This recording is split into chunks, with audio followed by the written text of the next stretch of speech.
السلام علیکم ورحمة الله وبرکاته.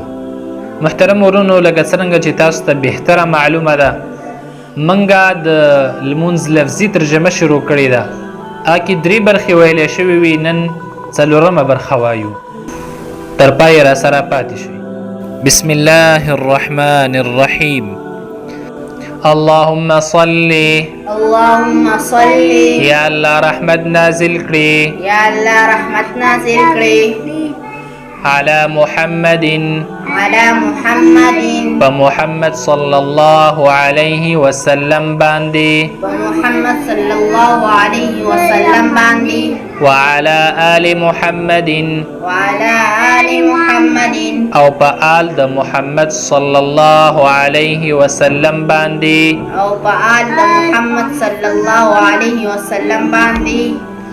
كما صليت لك څرنګه چې تا رحمت نازل کړو على إبراهيم فإبراهيم عليه السلام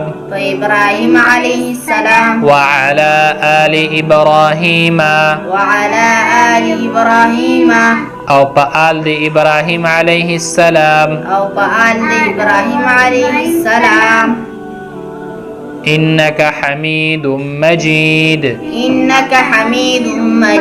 یقینا تستایل شوی او لوی شان والای. اللهم بارک یا الله برکت نازل کړي على محمد محمد صلى الله عليه وسلم باندې وعلى آل محمد او په آل د محمد صلى الله عليه وسلم باندې كما باركت لك څرنګه چې تا برکت نازل کړو على إبراهيم إبراهيم عليه السلام وعلى آل إبراهيم او په آل د إبراهيم عليه السلام إنك حميد مجيد یقینا ته ستایل شوی او لوی شان والای. اللهم ربنا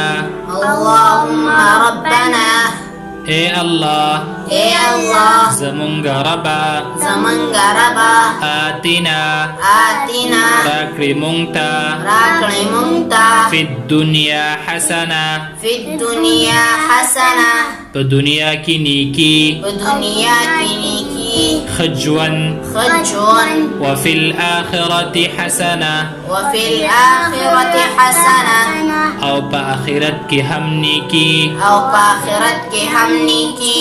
وقنا او وساتي مونږه عذاب النار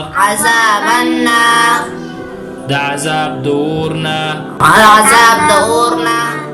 السلام علیکم ورحمة الله.